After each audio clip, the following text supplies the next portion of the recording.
Hi, this is On Mind with Andrew Archer. Today, our guest is Tammy Ulmen, Stepping Stones Mental Health Clinic in Medelia. She also does some school mental health in St. James and Lake Crystal. Welcome back, Tammy. Today, we're going to talk about grief. Yeah. This is pretty central to your practice, and we were talking before personal experiences with it. Yeah. So grief is one of my specialties. Just to share a little bit about myself in that aspect. And usually I'll use a little self-disclosure with patients and let them know that I do understand grief because of the own loss that I had myself with my first pregnancy. I had stillborn twins. I was full term. Pretty complicated situation. My husband was in the military at the time, and I had to be medevaced from Germany to Ohio to a military base there, and the outcome wasn't good. Um, and I think the hardest part is not only the loss, but when you have a big loss like that, you rely on your family and friends to get you through that. Sure. And we had to go back to Germany. We were home for a little bit of time, and then we had to go back to Germany, and the Gulf War was starting at the time. So no family around, no cell phones at that time, no email. So it was pretty much just dealing with it on our own and with a few close friends at the time. Because you're at a secure base Yeah, in correct. Germany, right? Yeah, yeah. And maybe it's not obvious, but grief isn't time sensitive by any means. But people that have had similar experiences in terms of pregnancy issues, fertility, but the most extreme, where stillborn, can you paint a picture for what that maybe window looks like, how you really got through it? It's really hard because each person grieves so much differently. Our DSM has now added a prolonged grief disorder. But how do you put a time limit on how long you can grieve? I have a patient right now that adult daughter, age 20, died in a car accident. Her very young children survived the accident, but she did not. And my patient is really struggling with that. We were just discussing that this week again, that it's been just over a year and a half now, maybe.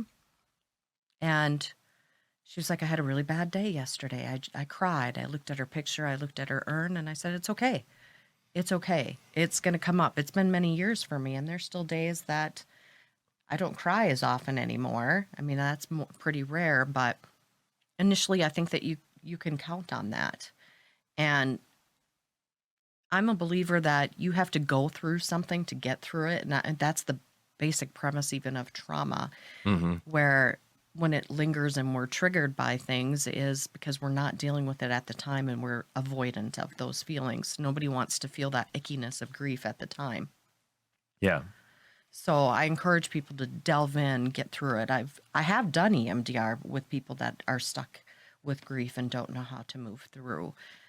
It can be very, very effective, but a lot of it is just getting through. And we'll talk in a little bit about the stages of grief and how we get through those. The time. That's all I can say is time and a good support system, people that are willing to listen to you and be very patient with you as you grieve. Yeah, yeah. I mean, we're such social beings. I think the flip side of grief is love. If we didn't love, we wouldn't grieve. I mean, I picture elephants. They will spend a long period of time around the dead body. They will come back to where the elephant died, and they're very social. I want to say orca whales, killer whales are similar. So, but if you don't love, you don't grieve. And my Zen teacher, he would talk about grief because he worked with the dying in part of his career, and he said that's our issue just more universally is that grief and loss, even the loss of separation. You meet, like you mentioned, family. You meet with them, and then you leave. You feel some sort of grief. So it's a part of being a human being. We've talked a little bit about the DSM and kind of pathologizing, normal processes, but that new designation, I think it's at like a 1 year, if it goes think so, beyond too. 1 year Yeah. or something. And of course, the stuff with the DSM disorders, it implies there's some functional impairment, like you can't work or you drop out of school, that kind of thing. But I think what we're talking about is just what we go through. What comes to mind is when an older friend died a couple years ago, and we'll talk about the stages of change, but there was anger that I was feeling, and it actually surfaced at the memorial service for this person because the way that was put together, I was just thinking about this friend. What I knew about him is like, this is not really what they would have wanted. I mean, it certainly wasn't in like a will or something. He was fairly young in that regard. But so with that energy, I was feeling that anger. I was like, I'm getting out of here. It was on like a Saturday, and my family was out of town. I was like, I'm going kayaking, because that's what he and I did. It was like a beautiful sunny summer day, and I was like, I'm not going to sit around. But I had worked through the sadness of it. The memorial was several months after they passed. So I think emphasizing that this is very normal. What a great way to honor him, though. Yeah. To go do something that you would do together. Right. Yeah. So using that, I think that can be part of what we talk about. Is very normal to get angry, but you can actually use that energy to do something and then process it in that way. Yeah, absolutely. So, and, going back to that, just that sense of separation, we're attached by an umbilical cord when we're born, and that's the first thing that gets cut. And the rest of our life, we sort of suffer in a way because we're not that close, that connected. So we're constantly in need of connection, reconnecting with people. And so even when we talk about grief, it doesn't even have to just necessarily be about death. So we can grieve the loss of a relationship, like a child if their parents are divorcing, or even one of the, the couples that were in the relationship that split up, or a big move and you're grieving the loss of the life that you had to leave behind, the house, the friends, the schools, the jobs, the loss of a pet. I had one particular pet that it took me a year to get past. We form those bonds. And like you said, grief is because we have loved so deeply of something that we grieve the loss of not having that there anymore. Yeah. So, just let's talk a little bit about stages of grief. And it depends on which model you look at. I mean, there's Kubler-Ross's, which is 5 stages. Actually, I have this handout that I use that I give out to patients that has 7 stages. Okay. So let's start with stage 1, which is shock and denial. How could this have happened? Why did it happen to me? Why did it happen to them? Just feeling numb. Mm-hmm. How am I going to get through this?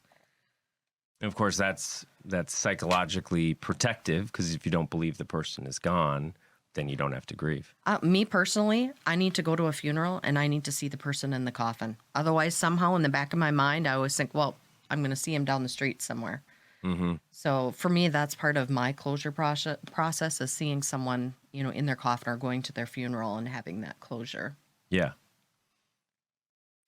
But,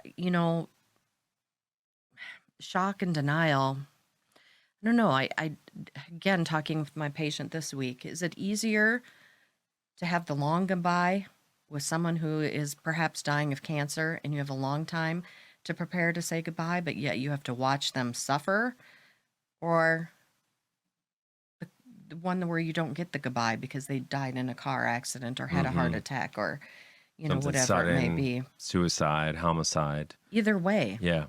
they're hard to get through. Mm-hmm. Well, going back to my, Zen teacher, this is the fundamental human problem that, as far as we can tell, no other organism deals with, which is we can forecast our own death.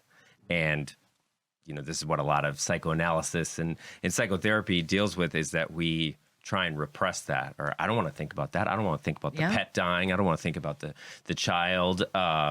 And so we go after all these things. This is the ego, because the ego doesn't realize it's not really a thing, and it's not gonna continue indefinitely. We are going to die. So psychologically, thinking about my cat sitting on the couch, it's not likely that she's thinking, okay, I got about 10 or 15 years to go. It's like, that's very different. We've trained ourselves to be self-conscious, self-aware, but that implies we know there's an endpoint here. And of course, a lot of the therapy aims to look at that. What are you doing to try and suppress those feelings or deny those feelings? But I think, like your point about the casket, I think, at least thinking of that most recent experience for me, or fairly recent experience, is you can't help but put yourself in the casket as well at the same time. Absolutely. And that's that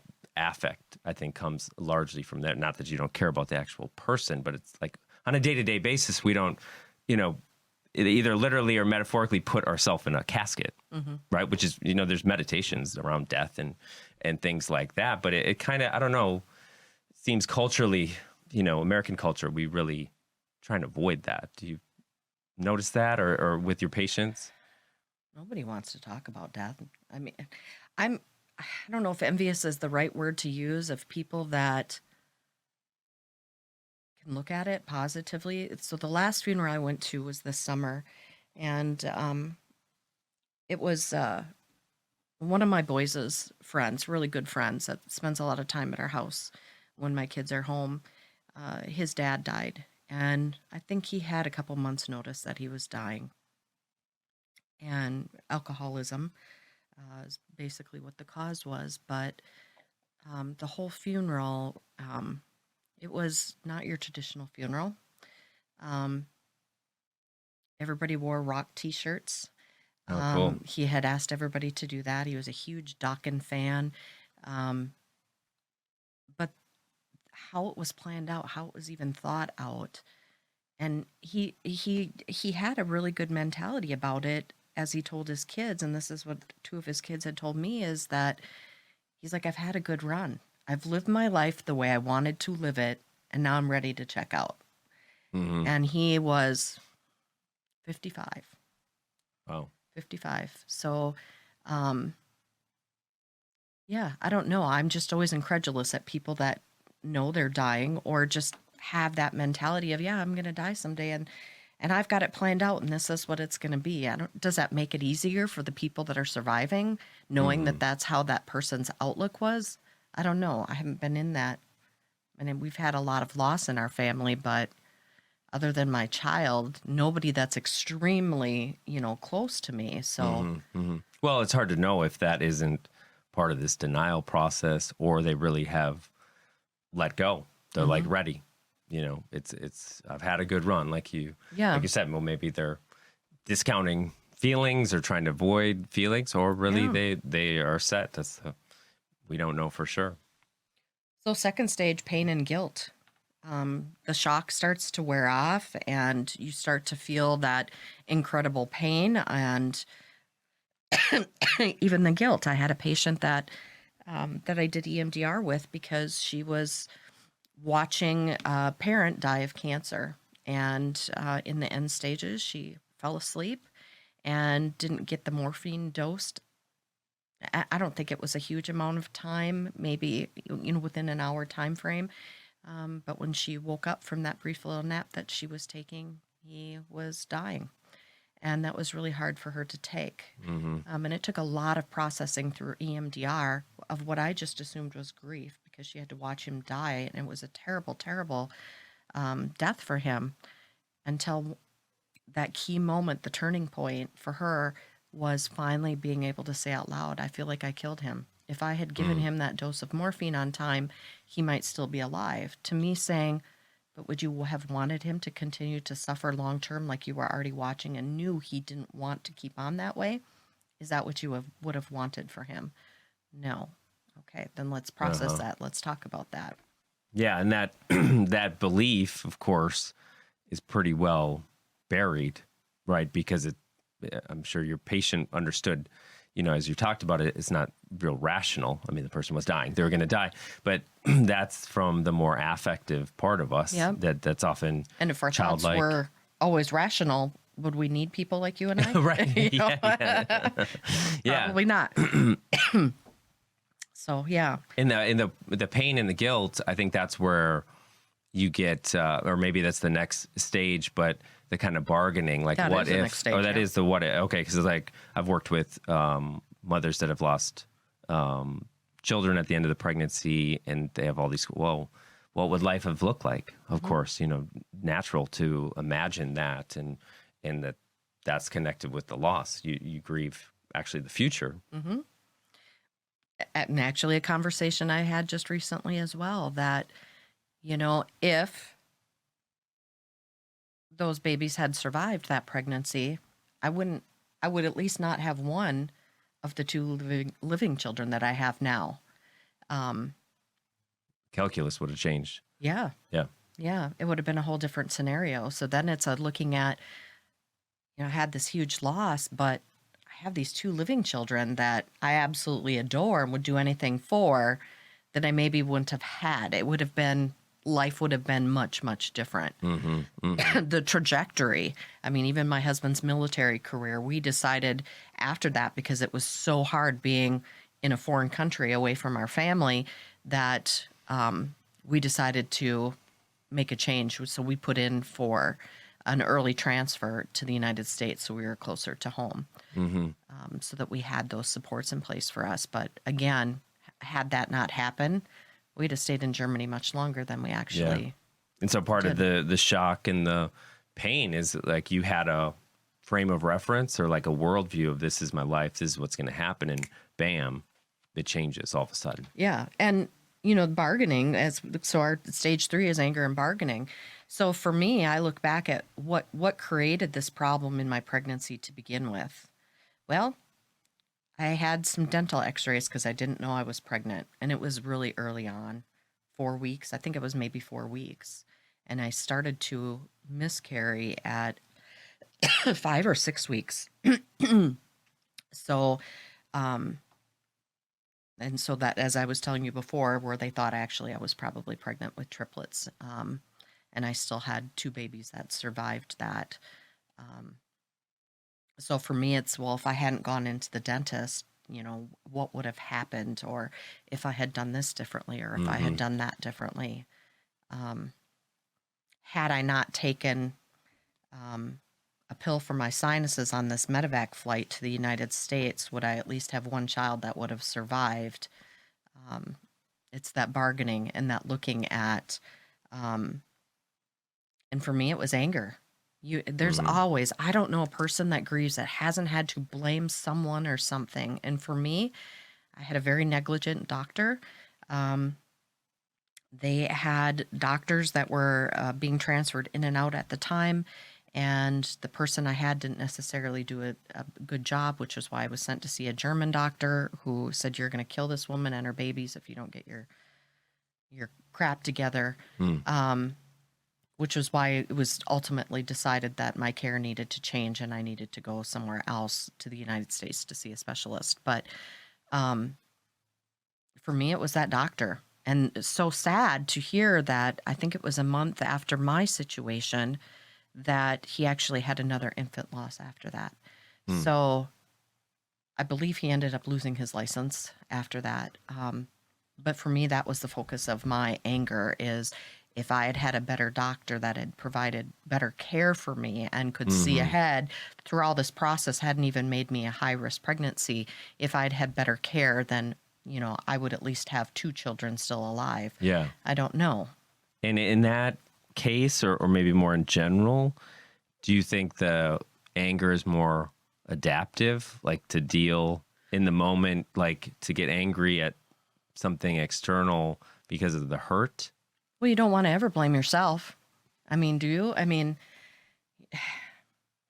I'm already hurting. Why am I going to? But I guess like the bargaining, like the what ifs, those perceptions, I feel like would be a way to kind of suppress the anger. So many of my patients will say, well, I had a good childhood. I had a happy childhood. And so, but inside they were so angry at one or both of their parents.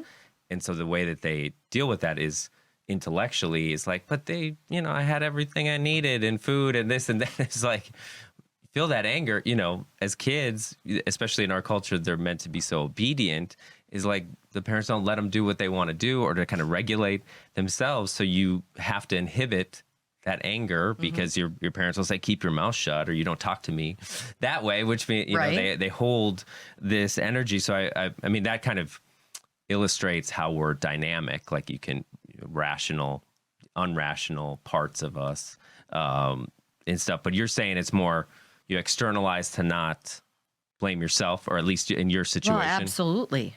And I think I but wouldn't some say, people would blame themselves and then discount the external stressors. Again, it depends on the person. I mean, it's like I have a cold and you have a cold, and your symptoms are going to be so much different than mine are going to be. And I think any ailment that is on this earth is going to be different for each person, and grief is no different than that. And what I experience isn't going to be the same even as what my husband experienced during this time frame.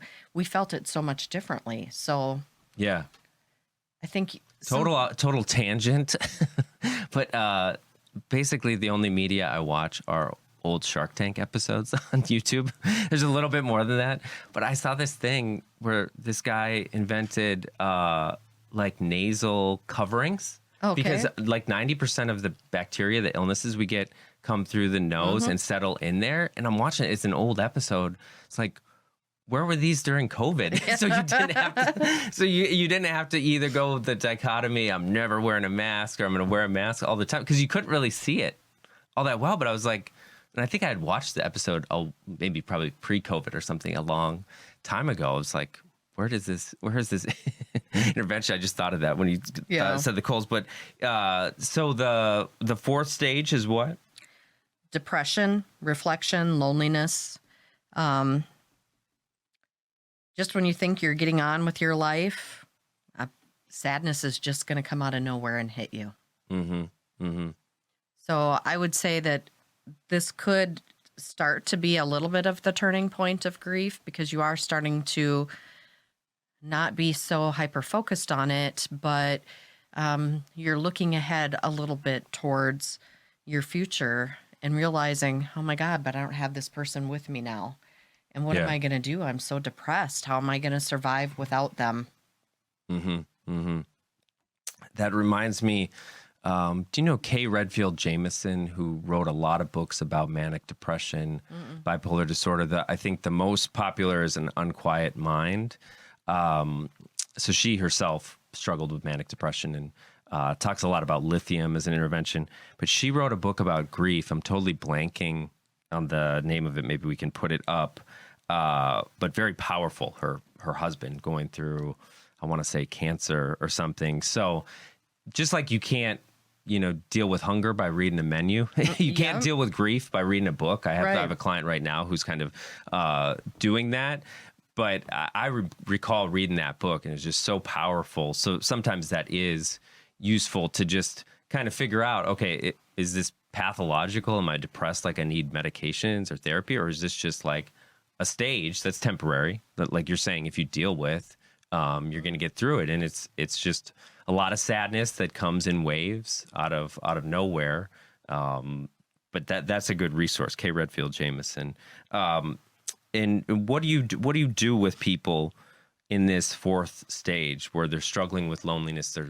They're reflecting and maybe even blaming themselves. They're getting down.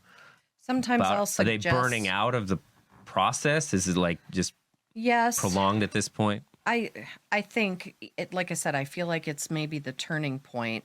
But if people get stuck too long in this phase, that was probably when I will recommend maybe we should, as I did for my patient this week, maybe we need to look at finding you some grief support groups, people that have suffered a loss like you have. So you feel like you have support and you can get ideas from other people also as to how they managed to get through it. And this, of course, what was missing in your situation, like you didn't have a community where you were at. No, not there. We moved from Germany to Grand Forks Air Force Base in North Dakota, and we actually did find a group there and helped start a support group on the base, so military families that had experienced a lot. And, you know, military families we're a different breed because we are uprooted so much, and you have roots everywhere.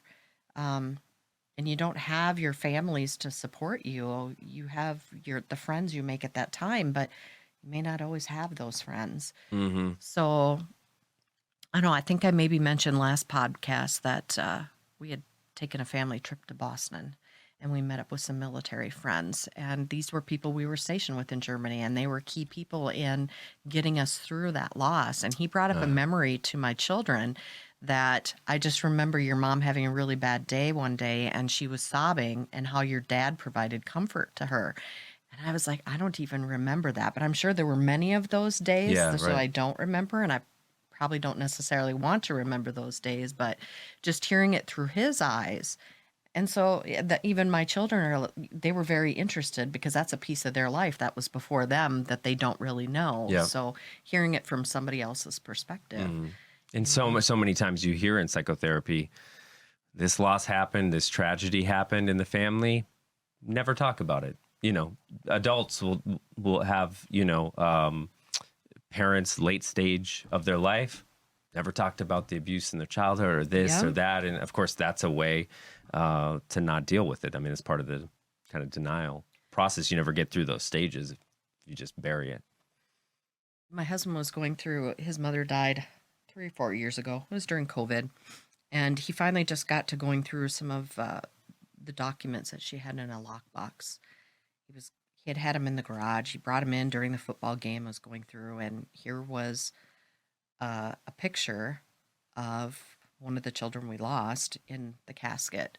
And he's like, here's a picture of Jordan. And it was very surprising to us because she was one of the ones that was very unfeeling and cold, and basically told me probably within a week or two of the funeral that you need to get over it. You can have more kids, and just move on.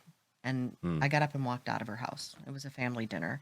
Well, I was going to ask, what are the questions not to ask? So, I mean, say? People think that they're well-meaning, and I'm always very thoughtful when I'm writing in a condolence card or on social media when somebody announces a death. I'm always very thoughtful about that because of having been through the process of, you never want to say to someone, well, you can have more children. Well, yeah, I may be able to have more children, but does that replace what I lost? I mean, do you tell somebody, hey, Andrew, your wife died, you can have another wife, just forget about her, you know? Yeah. I mean, you just don't do that. Well, as if the person hadn't thought of that anyway. I mean, like they don't know you can have more kids or, you know, get into another relationship. So, or offering it was God's will, or it was meant to be this way. People that are grieving do not want to hear that. I'm sorry, it's crap. It's crap, Right. people. Don't say it. I did a podcast episode recently on mass shootings and explaining it kind of psychoanalytically as a game process. And what do we hear from politicians every time there's a mass shooting? Thoughts and prayers. Okay, is that what you want to hear as a parent if your kid got, you know, annihilated in a shooting? As like, no, how about do something? And here about again, how does one get through something like that? Yeah, Imagine I have no idea. the anger, Right. the shock. And so maybe that's another part of grief too, is how did the person die? Yeah. You know, that's televised, and it's all over. And then you start getting politicians involved in it. I can't imagine going through a process like that. Mm-hmm. Mm-hmm. So I think, you know, another way to talk about what you're saying is when the person says, well, you know, you can have more babies, they're really projecting like a judgment, a suggestion, because they don't want to deal with their own feelings about, you know, their own death or their own experiences, you know, because that's much more intimate. If you say you experienced this horrific tragedy, and I say, well, you know, I can kind of feel that I lost my mother at this age, or I had a friend that passed, or something like that's different than giving advice. But I think people are quick to not deal with the affect of the situation. We had two of our close, well, they were very close at the time, friends, and the ironic thing is they were sisters, and they each lost one of their sons to suicide, maybe 2 years apart. Mm. But I remember at the second funeral and talking to the parents, who, like I said, they're friends, our neighbors. It's a classmate of one of my children. And I said, I'm really sorry. I can't even imagine what you were going through right now. Their Christmas will never be the same. It was on a Christmas Eve. Oh, wow. And the family had been together, and child left for a little bit, and that's what they came home and found. So their Christmas will be tainted for the rest of their lives, because that's what Christmas is going to be for them. Mm-hmm. I remember coming home and seeing, we came home very late, 4:30 in the morning. It's like, oh, why are their lights still on? And, you know, it wasn't but a few hours later that I heard the reason why. So going through that process, and no, I mean, I can understand, obviously, because I've lost a child, I understand what the loss is like, but I can't put myself in his shoes. And I just remember him, the father, look at me and said, I hope to God you never have to know that feeling. And you're right, I don't ever want to know that feeling. So sometimes, I don't know if it's people don't want to look within themselves, is they've not experienced the loss, so they don't know.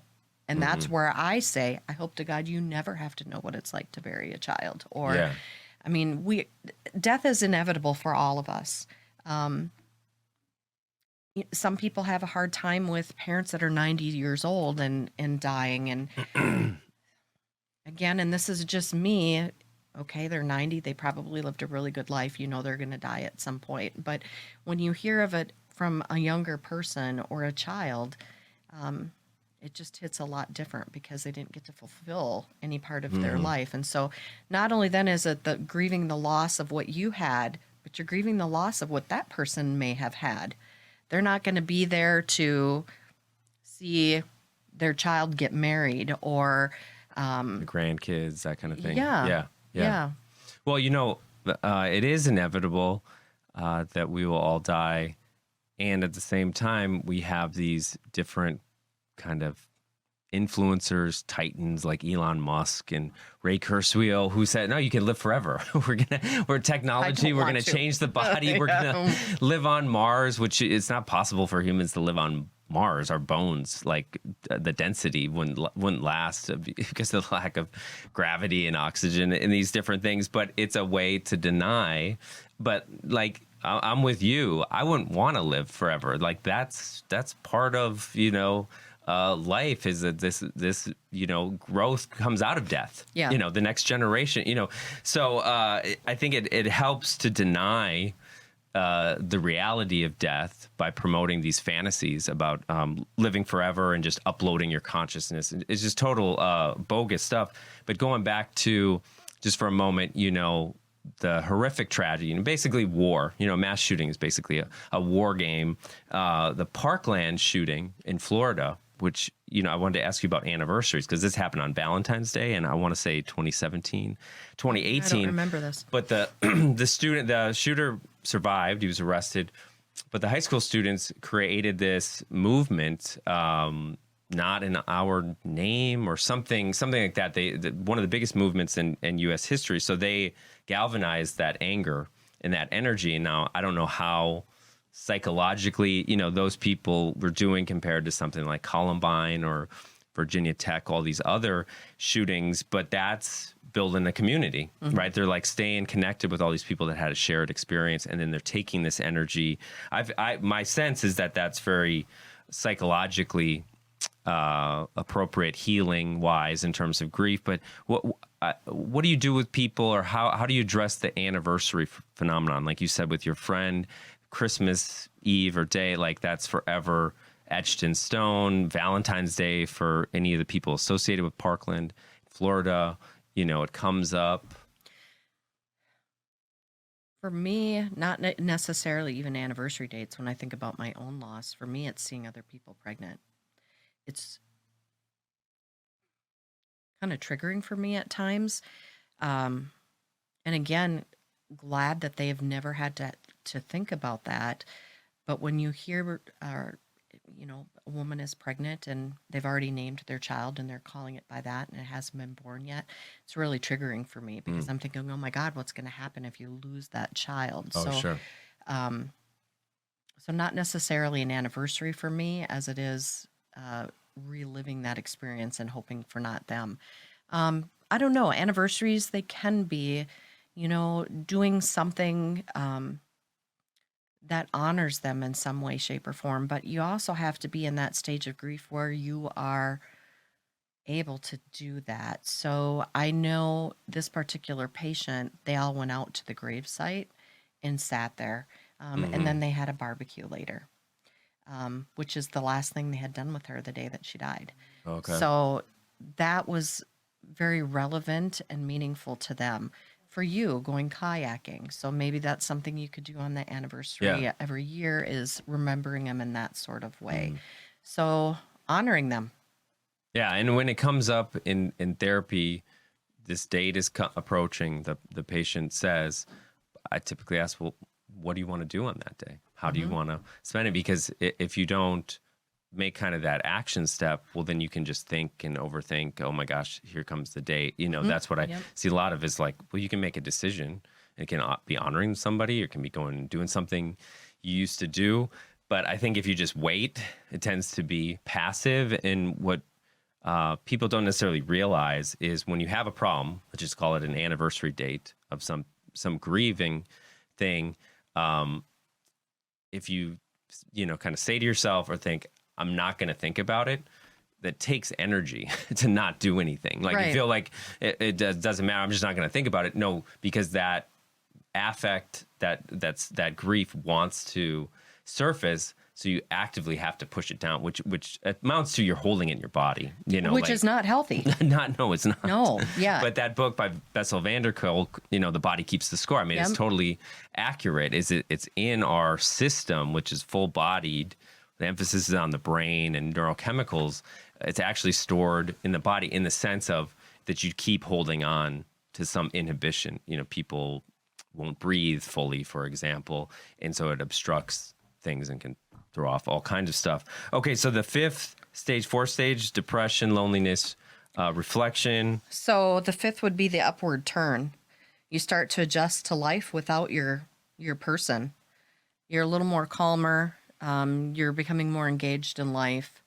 This is where you may start to have some of those, instead of just focusing completely on the death and them not being there, you might start to have some more of those memories, the pleasant memories with this person creep in. So you might start to have a little bit of hope, just a few smiles here and there. You're able to think about some of the positive things, and it's not all the negative with them being gone. And did that take having your children, or the first, to get, the upward turn for you after losing the infants? Yes, I was so excited when I found out I was pregnant again, because I had been told to wait a period of time, and it didn't happen right away for me. So it took us moving, having a fresh start before that was able for my body to relax to allow that to happen. Pregnancy and childbirth was extremely triggering for me. After that, it was fine. They're here, they're fine. Yeah. The worries changed for me, but it's not going to be like that for everybody else. So I don't know how to best answer that. Okay.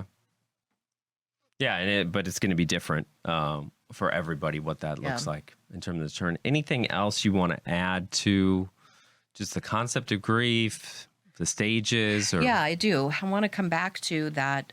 We're talking about stages and we're numbering them. You're not going to go through the stages necessarily in the order that we've talked about them, or that they're numbered. When I handed out this handout to my patients, I tell them you may even skip a whole stage of grief and go on to another, or you may go from 1 to 4 and then you might go back to 2, and you might sit there for a really long time. Just be patient with yourself. Yeah. Grief isn't cookie cutter. Not everybody experiences the same way. It's not like you're going to sit in, we're giving it numerical time frames of, you're going to sit in stage 1 for 30 days and then you're going to move on to, the next. It's not like A, B, C, D. Yeah. No, definitely not. Definitely not. And it's going to take some people longer than others to get through it. Yeah. Yeah. And so what would you recommend to people, or say to people that are dealing with some, acute loss? Currently, there's plenty of stuff happening around the world right now, and even just, of course, witnessing it, you can be affected. I think you have to find your support system. You know, with children's loss, a lot of marriages don't survive that. And I think a lot of that is that anger and that blame. It happened to make us stronger, but not everybody gets through that. I think it's really important to find your support system. Who is going to be there for you? Who's going to help there? Who has your best interests at heart? The person that's going to listen to you talk about it and not be uncomfortable. We lost friends because they couldn't handle us talking about it. Yeah. It's like it didn't happen. We were just going to put it on the shelf and forget that it ever happened. So find that person or persons that are going to be there for you. Find a support group. Find a therapist that does understand grief. And sometimes just having that person to talk to and get those thoughts out is really, really healing. So really just the opposite of avoidance, suppressing it, not talking about it, isolating yourself is like, no, you have to be active with this energy, this affect that's coming up. And there's a, sort of light at the end of the tunnel. But yeah, I think that's a good place to close. So this is Tammy Ulmen with Stepping Stones. Thanks so much for tuning in.